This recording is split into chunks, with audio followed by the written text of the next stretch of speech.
అందరికీ నమస్తే అండి. నేను మీ Ashok Kumar. Welcome to our channel. ఇవాళ మనతో ఒక ముఖ్యమైన సమాచారం పంచుకోవడానికి మనతో స్టూడియోలో షణ్ముఖ్ గారు అయితే ఉన్నారు. నమస్తే షణ్ముఖ్ గారు. నమస్తే అండి. సిఐడి డీజీ సునీల్ కుమార్ ఇతన్ని డీజీపీ కాకుండా అడ్డుకోవడానికి ప్రస్తుతం ఉన్నటువంటి కూటమి ప్రభుత్వం ఇతన్ని సస్పెండ్ చేయడం జరిగింది అనేది మనకు సోషల్ మీడియా వేదికగా మనకు వినిపిస్తున్న సమాచారం. అసలు దీన్ని ఏ విధంగా చూస్తారు మీరు? ఇప్పుడు వైఎస్ఆర్సీపీ పార్టీ వాళ్ళు ఏమైనా ప్రచారం చేస్తున్నారు, ఇండియా పాకిస్తాన్ రేంజ్లో కుట్రకోణం దాగి ఉంది దీంట్లో అని చెప్పేసి కూడా పివి సునీల్ కుమార్ గారిని డీజీపీగా కాకోకుండా రెండవ స్థానంలో సీనియారిటీ లిస్టులో రెండవ స్థానంలో ఉన్నటువంటి పివి సునీల్ కుమార్ని డీజీపీ కాకోకుండా కూటమి ప్రభుత్వం వాళ్ళు అతనిని ఉద్దేశపూర్వకంగా సస్పెండ్ చేశారు అని చెప్పేసి సోషల్ మీడియా వేదికగా ప్రచారం జరుగుతుంది. ఇది ముమ్మాటికి తప్పు. అసలు వాస్తవం ఏంది? సీనియారిటీ లిస్ట్ ఒకసారి మనం చూసుకున్నట్లయితే మరి నిజంగా జగన్మోహన్ రెడ్డి గారు దళితులను ఏ విధంగా చూస్తున్నారు, అగ్రవర్ణాలను ఏ విధంగా చూస్తున్నారు, చంద్రబాబు నాయుడు గారు దళితులను ఏ విధంగా చూస్తున్నారు, జగన్మోహన్ రెడ్డి గారు ఏ విధంగా చూస్తున్నారు, ఒక్కసారి మనం ఈ సీనియారిటీ లిస్టు ప్రకారం చూద్దామండి. మామూలుగా సీనియారిటీ లిస్టు మనం ఒకసారి చూసినట్లయితే 9వ స్థానంలో పివి సునీల్ కుమార్ గారు ఉండడం అయితే వాస్తవం అండి. 2వ స్థానం అయితే కాదు. మరి జగన్మోహన్ రెడ్డి గారి హయాంలో ఇదే జగన్మోహన్ రెడ్డి గారి హయాంలో 9వ స్థానంలో ఉన్నటువంటి పివి సునీల్ కుమార్ని డీజీపీగా ప్రమోట్ చేయకుండా, డీజీపీగా ప్రమోషన్ ఇవ్వకోకుండా 14వ స్థానంలో ఉన్నటువంటి కసిరెడ్డి రాజేంద్రనాథ్ రెడ్డిని డీజీపీగా చేశారా లేదండి? వాస్తవమా కాదా ఇది? మరి 13 మందిని బైపాస్ చేసి కసిరెడ్డి రాజేంద్రనాథ్ రెడ్డి గారికి ఎందుకు డీజీపీగా ప్రమోషన్ ఇచ్చారు? మరి ఇప్పుడు ఇక్కడికి సొంత కులపోడి కోసము బైపాస్ చేశారని అనుకోవాలనా, లేకపోతే జగన్మోహన్ రెడ్డి గారి యొక్క కాంపౌండ్లో దళిత బానిసలను ఏ విధంగా చూడాలి, మీకు అర్థమవుతుందో లేదో, దళిత బానిసలు అంటున్నా నేను, ఏ విధంగా చూడాలి అనేది ప్రజలు ఆలోచన చేయాలి. ఇదే సమాచారం పైన తెలంగాణలో బీఆర్ఎస్ పార్టీలో జాయిన్ అయ్యి రాజకీయాలు చేస్తున్నటువంటి ఆర్ఎస్ ప్రవీణ్ కుమార్ ఎవరైతే మాజీ ఐఏఎస్ ఉన్నారో ఆయన ఒక ట్వీట్ చేశారు. దళితులకి అన్యాయం చేయడంలో భాగంగానే ఈ కుట్ర, ఈ యొక్క కూటమి ప్రభుత్వం ఈ డిసిషన్ తీసుకుని దళితులు పూర్తి స్థాయిలో టీడీపీ ప్రభుత్వం అంటే కూటమి ప్రభుత్వం అన్యాయం చేస్తుంది అని ఇప్పుడే కాదండి గత 2 వారాల ముందు కూడా ఇదే మాట ఆయన మాట్లాడడం జరిగింది. దీన్ని ఏ విధంగా చూస్తారు మీరు? ఈ దళితుల గురించి దళిత ముసుగులో మాట్లాడేటువంటి మేధావులందరికీ తెలియందేం కాదు. దళితుల్ని ఎవరు గౌరవించారు? ఇది జగమెరిగినటువంటి సత్యం అండి. నేను చెప్పేటువంటి సొంత కవిత్వం కాదు.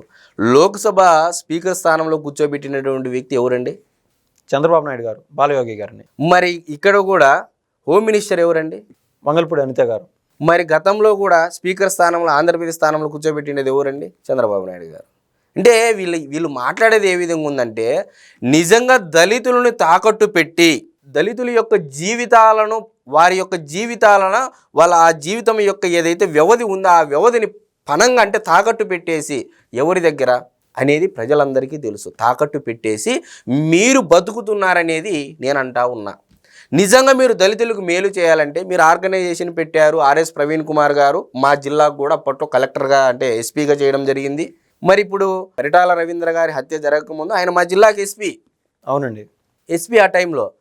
మరి మీకు తెలియదేం కాదు, తెలుగుదేశం పార్టీ దళితులను అవమానిస్తుందా, లేకపోతే మిగతా పార్టీలు కాంగ్రెస్ పార్టీ, వైఎస్ఆర్సీపీ పార్టీ, మిగతా పార్టీలు ఏ విధంగా చూసాయనేది ప్రజలందరికీ తెలుసు. ఇక్కడ నేనేందో తెలుగుదేశం పార్టీని ఏదో భుజాలకెత్తుకొని లేకపోతే జగన్మోహన్ రెడ్డి గారిని విమర్శించాలనేది కాదు. వాస్తవం ఏంది, ఆ వాస్తవం ఏంది మనం ప్రజలకు చెప్పే ప్రయత్నం చేస్తున్నాం. నిజంగా ఆర్ఎస్ ప్రవీణ్ కుమార్ అనేటువంటి వ్యక్తి ఆధారాలతో ముందుకు రావాలి. సీనియారిటీ లిస్టులు పివి సునీల్ కుమార్ ఎక్కడున్నాడు, కసిరెడ్డి రాజేంద్రనాథ్ రెడ్డి ఎక్కడున్నాడు? గత 5 ఏళ్ల పరిపాలన కాలంలో 13 మందిని బైపాస్ చేసి కసిరెడ్డి రాజేంద్రనాథ్ రెడ్డి గారిని డీజీపీగా చేసిన మాట వాస్తవమా కాదా? మరి ఆ 5 ఏళ్లలో మీ నోరు ఎందుకు మెదపలేదు, ఎందుకు ప్రశ్నించలేదు? ఇదే దళితుడే కదా ఆ రోజు. అవునండి. మరి ఏమైంది అంటే వీళ్ళు ఏంటంటే చంద్రబాబు నాయుడు గారు వస్తే ఆయన ఏమనరు, నిజమైన ప్రజాస్వామ్యం ఆయన అంబేద్కర్ మహాశయుడు రాసినటువంటి రాజ్యాంగబద్ధంగా పరిపాలిస్తాడు కాబట్టి మీలాంటి వారు విపరీతమైనటువంటి వ్యాఖ్యలు చేసినా కూడా అంటే సత్యదూరమైన మాటలు మాట్లాడుతున్నప్పటికీ కూడా ఆయన వదిలివేస్తాడు. కాబట్టి మీ ఇష్టానురీతిగా మీరు ట్వీట్లు చేయడము మాట్లాడడం జరుగుతూ ఉంది. ఇదే జగన్మోహన్ రెడ్డి గారి హయాంలో మీరు ఇదే విధంగా ట్వీట్ పెట్టింటే నేను ఒప్పుకునేవాడిని. ఎందుకు పెట్టలేదు? ఇది వాస్తవమా కాదా? 9వ స్థానంలో ఉన్నటువంటి పివి సునీల్ కుమారు ముందు డీజీపీ కావాలన్నా, 14వ స్థానంలో ఉన్నటువంటి కసిరెడ్డి రాజేంద్రనాథ్ రెడ్డి గారు ముందు డీజీపీ కావాలన్నా? మరి ఏమని సమాధానం చెప్తారు? ముందు గురువింద సామెత మనకు బాగా తెలుసండి. మన ఆంధ్రప్రదేశ్ రాష్ట్ర ప్రజలకు కానీ తెలంగాణ ప్రజలకు కానీ గురువింద సామెత తెలుసు. తన కింద నుండి నలుపు తెలియదంట. ముందు వాస్తవాలేంది అవాస్తవాలేంది తెలియకోకుండా ముందు ప్రజల్లోకి ఒక విష ప్రచారము, దళితులకు ఏదో చేసేస్తున్నారు, దళితులకు ఏదో చేసేస్తున్నారని. ఈరోజు దళితులకు బడ్జెట్లు ఎంత పెట్టారో అది చెప్పువాయా? బడ్జెట్లు ఎంత పెట్టారో అది చెప్పు. దళితుల్ని ఏ విధంగా గౌరవిస్తున్నారనే చెప్పు.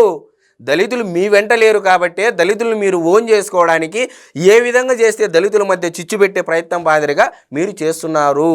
ఇది కరాఖండిగా మేము చెప్తా ఉన్నాము. మేము కూడా మీలాంటి సీనియర్ ఐపీఎస్ ఆఫీసర్ ఇలా మాట్లాడము చాలా శోచనీయము.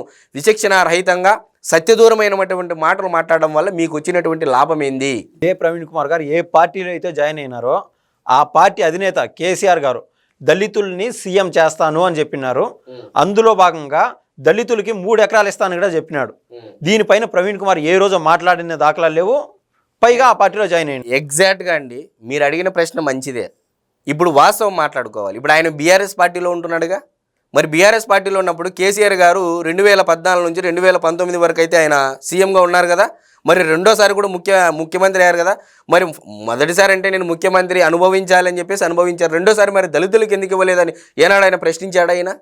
అంటే ఎలా ఉందంటే ఒక ఐఏఎస్ ఒక ఐపీఎస్ ఆఫీసర్లు తన సర్వీస్ను ముగించుకొని రిజైన్ చేసేసి వచ్చి రాజకీయ పార్టీలో ఉన్నటువంటి అగ్రశ్రేణి నాయకులకు తొత్తులుగా మారి ఒక సపరేట్ పార్టీలు పెట్టడము, దానికి ఎంతో కొంత ఫండ్ తెచ్చుకోవడము, ఇలా బతికేయడం ఒక పరిపాటిగా మారిపోయింది. కాలక్రమేణా ఆ పార్టీ కూడా ఎట్టపోయిందో కూడా తెలియకుండా పోతుంది. కాలక్రమేణా ఆ పార్టీని ఏం చేస్తారు, వచ్చే ఎలక్షన్కి కొంత ఫండ్ ఇచ్చి కొద్దిగా రైట్ చేపిస్తారు. దళితులు లాంటి అమాయకుల్ని చీల్చి మెర్జ్ చేయడం జరుగుతుంది పార్టీల్లో. ఇది ఈనాటి నుంచి వచ్చేది కాదండి, చాలా సంవత్సరాల నుంచి జరుగుతూ ఉంది. దళితులు మీలాంటి వారిని నమ్మి మోసపోరు. ప్రభుత్వాలు ఇప్పుడు నిజంగా కేసీఆర్ గారు తెలంగాణ రాష్ట్రానికి మంచి చేసి ఉంటే ఈరోజు మీలాంటి వారి సపోర్ట్ కేసీఆర్ గారు ఎందుకు తీసుకోవాలి? నీ అవసరం ఏముంది కేసీఆర్ గారికి? అంటే కేసీఆర్ గారి పరిస్థితి చాలా దౌర్భాగ్య పరిస్థితిలో ఉన్నాడు కాబట్టి మీలాంటి వారి సాయం కోరుతున్నాడు. థ్యాంక్స్ అండి. నమస్తే అండి.